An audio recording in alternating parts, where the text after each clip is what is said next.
mass arrest of over 500 suspected illegal miners in Barberton in Mpumalanga has again put the spotlight on South Africa's deepening mining crisis. While the state describes the arrests as progress, organizations such as the Mining Affected Communities United in Action, MACUA, say the real criminals are being protected. Joining us now is MACUA Executive Director Christopher Rutledge. Christopher, good morning to you and welcome. Thanks as always for your time.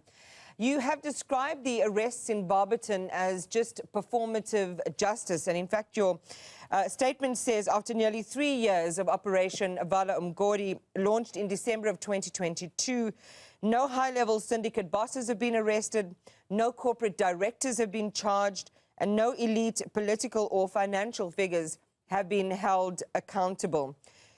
What do you believe these mass arrests reveal about the state's overall strategy or failure in addressing the real sources of illegal mining in South Africa? Yeah, thanks, Iman. You know, we've been involved and monitoring the situation in mining for a very long time. We've engaged with the state over the last 12, 13 years, and we've seen a pattern unfolding. Now, there are a couple of things that we point to that should raise questions for us and should lead us all to start questioning what exactly is going on with Operation Vala Umgodi. So, number one is the fact that over the last 3 years, Vala Umgodi has had a budget of well over R1 billion.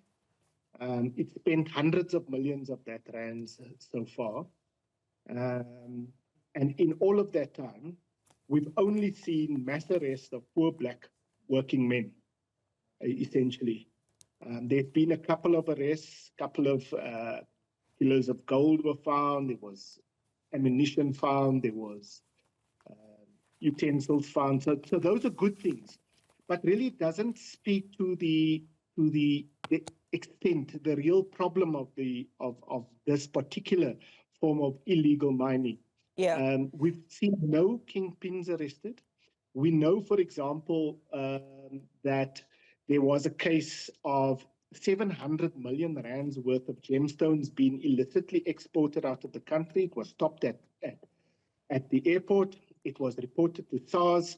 There's been a court case. There's been an affidavit presented to the court in which Patrice Motsepe's mine, Asmang, in the Northern Cape was implicated, and yet there's been no investigation. We took this matter to Parliament and we said, investigate this matter because, you know, you are concerned about illegal mining. Here is an illegal mining operation, which is done by a so-called corporate bigwig, investigated.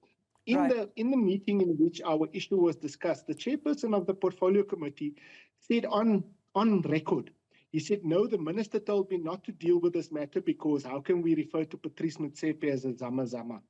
You know, something along those lines. We reported that to Parliament. Parliament did nothing about it. And now we're seeing that, you know, we've also seen now the link of Minister Mkhunu to criminal syndicates.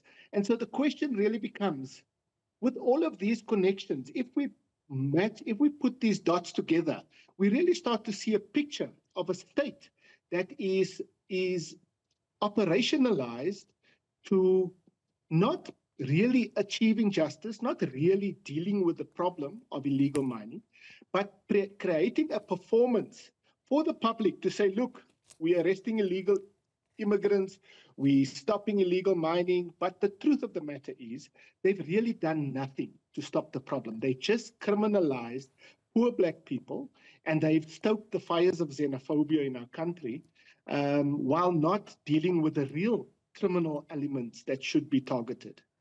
All right, well, again, to the point you've just made, your statement drawing that sharp contrast between how the state treats poor artisanal miners and how it's handling corporate-linked scandals, the one you raised now, the Asmang Blackrock Sugarlight case, and you're saying there that it's a double standard about how the law punishes in this particular arena. But with NUM now also voicing concern over collusion between mine officials, illegal miners, and even law enforcement, how dangerous, Christopher, would you say that the situation is on the ground? How close are we to a full-blown crisis if accountability continues to be avoided?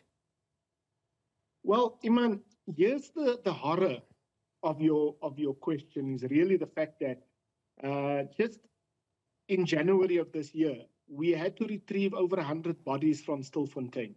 Now that shows us the extent to which the state is prepared to go to create a circus.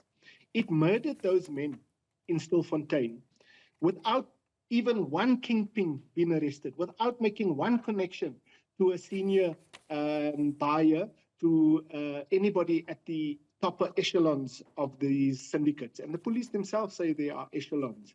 So if you're asking me how dangerous this is, then there's no better example of the lengths to which the state will go to kill innocent people and to protect those who are benefiting from mining in this country. It is a collusion of deep proportions. Even now, in the way that the Minerals Petroleum Resources Development Act is being proposed, they are taking out issues of transformation. Transformation is no longer a requirement in the charter. It is done at the discretion, at the will of the minister. And we know that the ministers are in collusion with vested interest, be that criminal or corporate. Yeah. Sometimes the two are the same. But, you know, there are these high-level collusions that are shaping our society, and nothing is being done about it. Our parliament is quiet. Our political parties are quiet. You know, our media sometimes are struggle to keep this issue at the center of the media space. So it's an uphill battle for marginalized communities. You must imagine now that this has been done to marginalized communities. And I want to come into that. Let me come into that, and we'll see, hopefully, Christopher, if we can go back to Parliament and what needs to happen there and facilitating that discussion of accountability, and to also reference these allegations that you've made, or these claims, some of them, as you say, already documented, especially with respect to the issue relating to the Asamang Black Rock mine. But I want to ask, and this is a question that comes up in so many different spheres of South African life, and very starkly in the sphere of illegal or artisanal mining. Our reporters spoke to families who were there yesterday, who were saying that a number of the miners who are there are from the local community, some with petty crime records, so they can't get jobs, or unskilled, or just jobless, and so this is the only opportunity that they have to actually earn anything.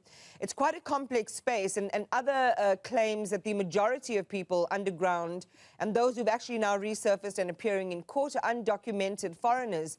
How does South Africa and South African authorities balance all of those things, including ensuring that those who are participating in economic life in South Africa are documented and here legally?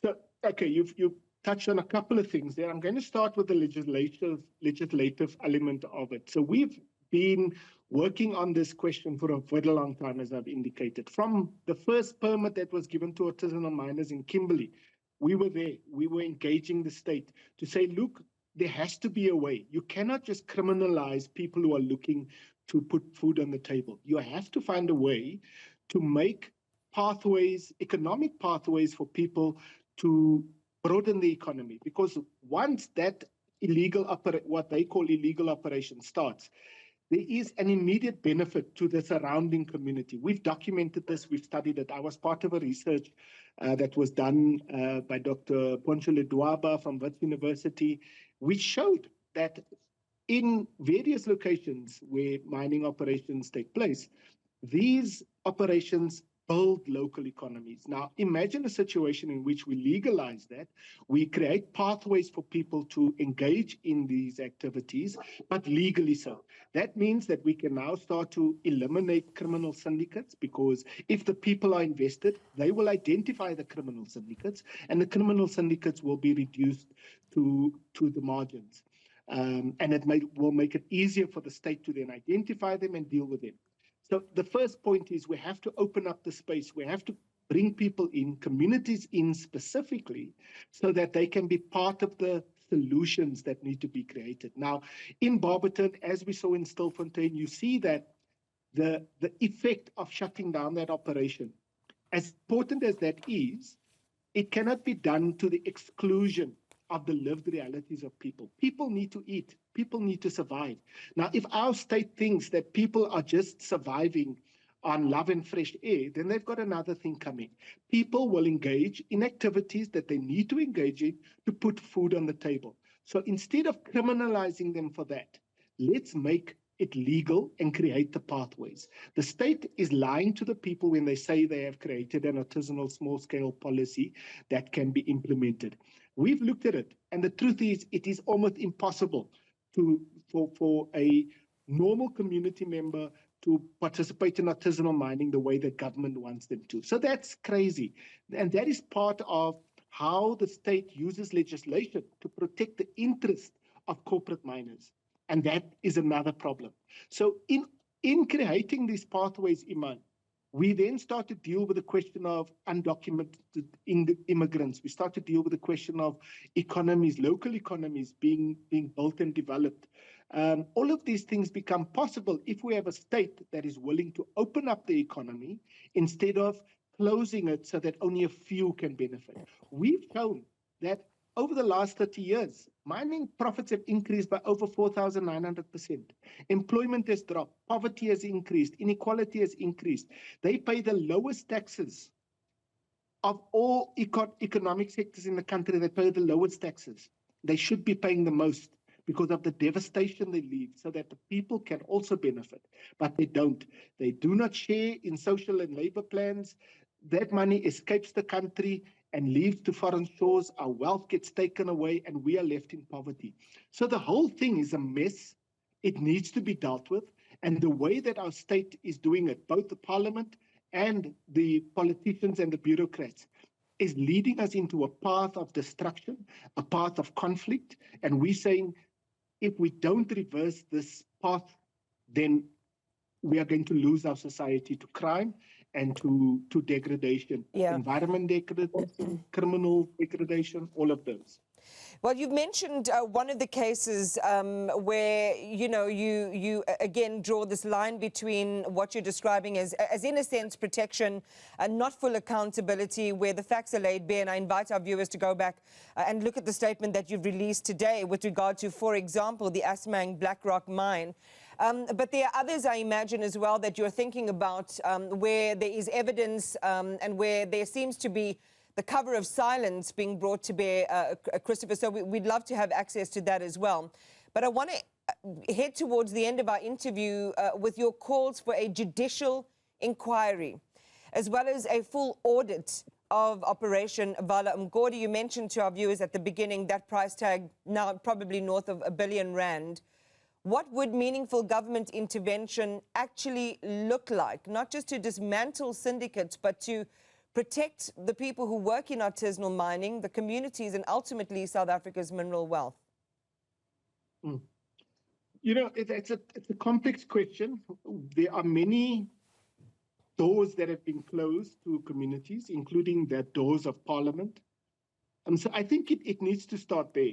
If we want to build a true democracy, and we've been invited to participate in the social dialogue, and we've said to them that we can't participate in the social dialogue while you are marginalizing people, while you are busy robbing them through parliament, through legislation. You are robbing the people, you are impoverishing them, you are condemning them to a life of poverty, much like the apartheid government did. So it starts there. We need to deal with how Parliament holds the executive to account. We've shown that this Parliament does not hold at least the Portfolio Committee, and its chair, which is an ANC member, is much more prepared to follow instructions from his political head, which is Gwede Mantashe, and is also the minister that is supposed to hold him to account. So the two doesn't balance. You cannot have an underling holding a superior to account, and the superior is basically going to undermine your political career. So there's a fundamental problem, as Judge Zondo said, about the political party structure and how it holds itself to account. It cannot. The second thing is, there are Chapter 9 institutions that are part of the problem. The South African Human Rights Commission has been sitting on this problem of Stilfontein for 10 months. They have not called a hearing yet. They promised us, that they will, but they are not engaging with us. They are operating like a secret society. Nobody knows when the hearing is going to be held. And if we look at the 2 hearings that they held in 2015, between 2015 and 2018, one on communities affected by mining and one on artisanal miners, they've made recommendations to the Department of Mineral Resources in how they need to fix the legislation. The department has now published recommendations which go exactly against the recommendations that the Human Rights Commission made. So the Human Rights Commission has done nothing about that. They've not held them to account. They are Chapter 9 institution. They should have legal authority to hold the state to account. They don't use it. They're toothless in effect. Yeah. And so, all of the state organs, legislation, Parliament, Chapter 9 institutions are all turning their backs on the marginalized and the excluded. I'm going to pause it there. I'm going to pause it there, Christopher, and we can. Let's bring back the Portfolio Committee on Mineral Resources with regard to that request.